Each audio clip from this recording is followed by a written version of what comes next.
Maureen Rogers, and this is Curtain Call. Welcome to it, and we are delighted to have actors and actresses and the directors of our next show. Why don't you talk about that show? Give us the name and give us a little bit of history, and also tell us what you are doing in it. Well, first of all, thank you very much, Maureen, for having me on the show. The show that we're doing, which opens this Friday, February 9th, is called Miss Evers' Boys. And if you're not familiar with it, it's the story of the events that happened around the Tuskegee Syphillis Study. The play is fiction. The characters in the play are fictional, but the events that they talk about and the events that they experience actually happened. And it's a really important story, especially during Black History Month, because it's part of our, well, first of all, it is a very sad, I think, event that took place where a group of investigators from the United States Department of Public Health were studying a group of men in Macon, Alabama, who had syphilis. And some of the decisions that they made around treating them and caring for them were rather questionable and unethical. And as a result of that, we have a lot of laws in place today that protect people who are part of clinical trials. And a lot of that came out of the story of the Tuskegee Syphillis Study. So it's a really important topic to talk about.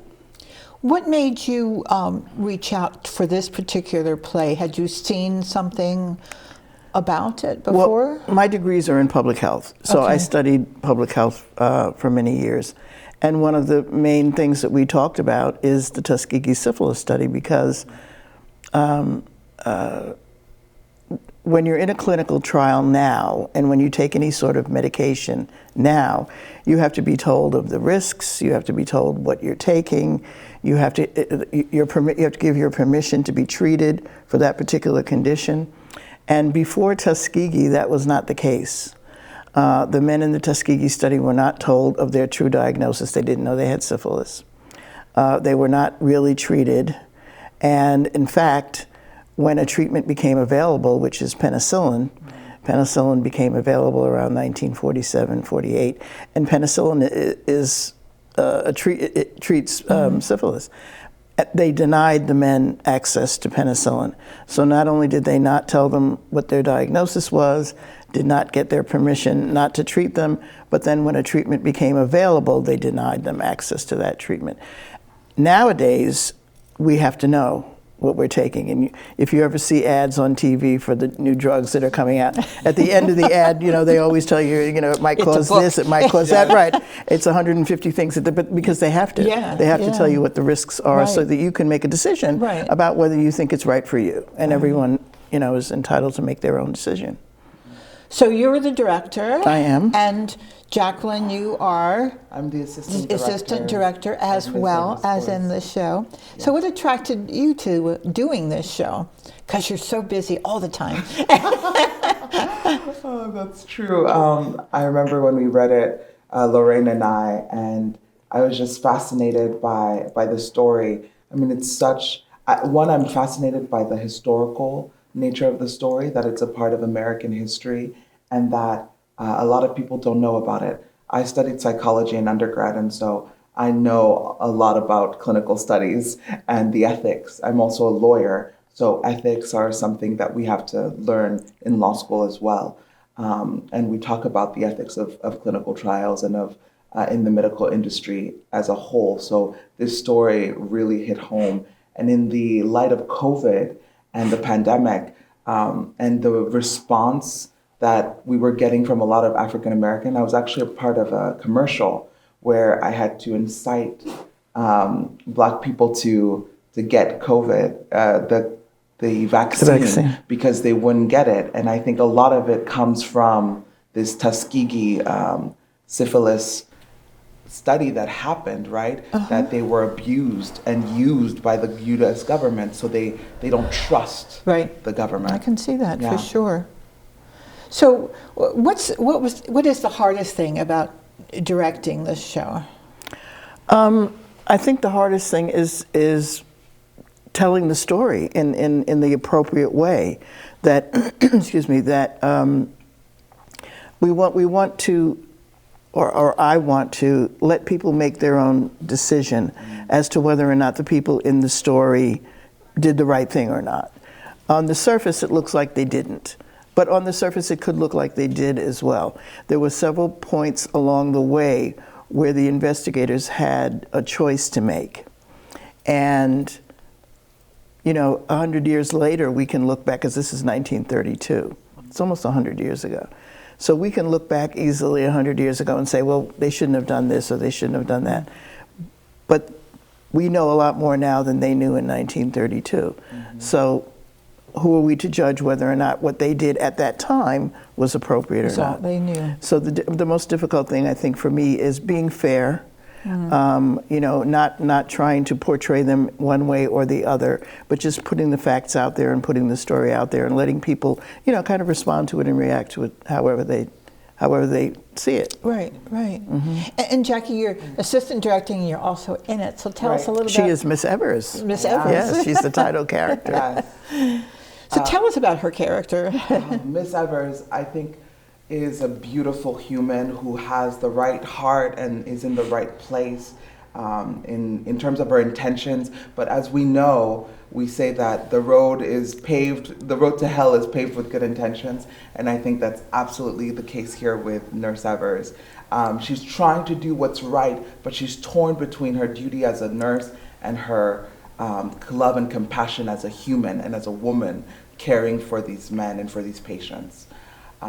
It's a very hard struggle and hard war for her. She has a moral dilemma, you know. Yeah. Part of her moral dilemma is that she wants to obey the doctors because that's a nurse's job. Right. And then part of her other moral dilemma is that she feels, and she even says through the dialogue at some points, that I don't think this is right, what we're doing. But she also has an obligation as a professional to do what the doctors think is right. So through her character, you really see the struggle and the dilemma that they all faced. Right. Yeah. And the reason you think people should come see this show is to hear the story, make their own decisions? I think it's important because, as Jackie said, especially now when we're talking so much about vaccines for not only COVID, but, you know, shingles and pneumonia. And there are so many vaccinations that they want people to get, especially older people like me. And some people are very reluctant to expose themselves to chemicals that they're not aware of, and some of that, as Jackie pointed out, is because, especially in the African American community, is directly because of the events of not only the Tuskegee Syphillis Study, but other studies where people of color were not necessarily either a part of the study or were treated differently, or I'll just leave it there. But there's a history, there's a reason why people feel the way they do. And I think it's important for people to understand that there's a reason why things are the way they are. And this play, I think this play is going to make people laugh, it's going to make people cry, it's going to make people think, it's going to make people have great discussions about healthcare, about everything, you know, the role of doctors and nurses and patients. And access. And all of that. And so I think it's also about that. Really good point. We are so excited to have you two back. Lorraine's been nominated for a bunch of Watch Awards. The last play that Jackie, I directed, you've won a lot of awards, so this is like a great team here, and we really appreciate you coming back to us. And I hear they're coming back next year, so it would be 2025. So thank you again. I really appreciate it, and thank you for appearing on this show. Thank you, Maureen. Thank you, Maureen. And I look forward to the show. So it starts on Friday, February the 9th. It runs for 3 weekends, Friday, Saturday, Sunday, and we have a Thursday in there, February 22nd. The Sunday shows are at 2, and the Friday and Saturday and Thursday shows are at 8 o'clock. You should purchase your tickets ahead of time. It helps us, it helps you. And that's at laurelmillplayhouse.org. So we're going to take a brief break here, and then you're going to meet some actors from Miss Evers Boys.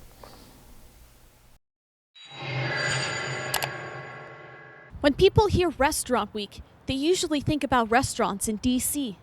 But the city of Laurel is saying that's not the case, and they are hosting their first Restaurant Week.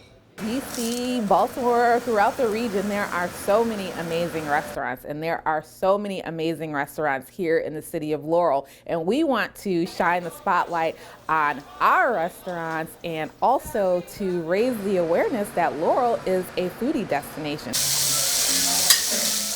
For this story and more like it, check out youtube.com/LaurelTVOfficial. Hello, welcome back to Curtain Call, and I'm pleased to have two actors from Miss Everett's Boys here. So why don't you introduce yourselves and tell me what parts you were playing? Yes, I'm Chevelle Thomas, and I played the role of Hodman Bryan. I'm Martin Young, and I play the role of Ben Washington. Can you tell me a bit about your characters?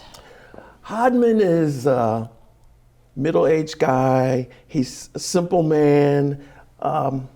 He's into traditional medicine. He's self-taught. He goes along to get along. Okay. Ben is the voice of reason because he's sort of the elder statesman of the little group of men. He's skeptical about most things. He proceeds with caution, but once you break the ice with him, then he normally comes around. Is that you in real life? Very similar to me in real life. Yeah, there are a Okay. lot of similarities, Great.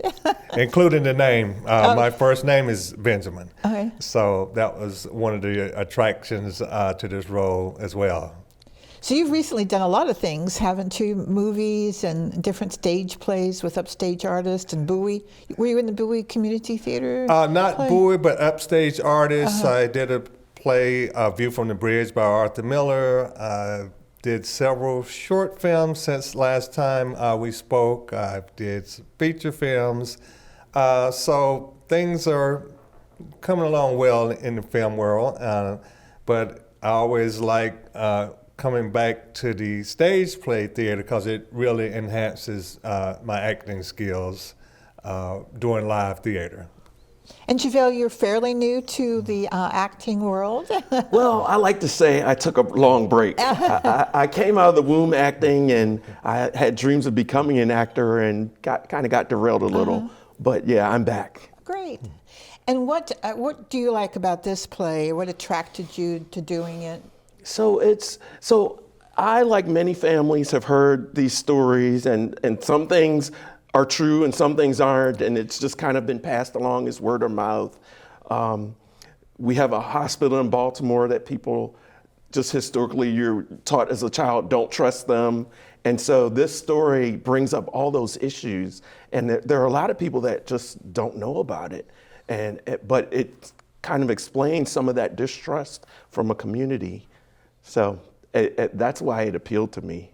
Good. And digging into it, I mean, it's so much more than what I thought. It is fascinating. Yeah. And Martin, besides Lorraine dragging you into this, Being from the South myself, some of the things when I was looking at the script, I was able to identify with. And a lot of it was because of doing this setting and the time of this play, when you're talking about 1930s, you didn't have as many people in the community as educated as they are today, so they didn't have as many opportunities. So they had to rely on hearsay, and they couldn't, research these things for themselves. So they just had to go by word of mouth and keep their fingers crossed and hope that things would be okay. As opposed to today, we can Google and find most things if we look hard enough. But back then, you just had to go by word of mouth and pray that everything worked out okay. And it was a small community of men in this study.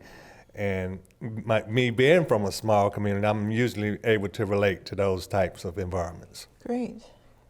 So I know people always ask me, how long do you rehearse? You've been like several times a week, right? Rehearsing? We started right before Christmas, and we tried to work through the holiday period, but you know, the different It's hard. obligations. And then we really hit the ground in January. And what did you all do in your original life before theater?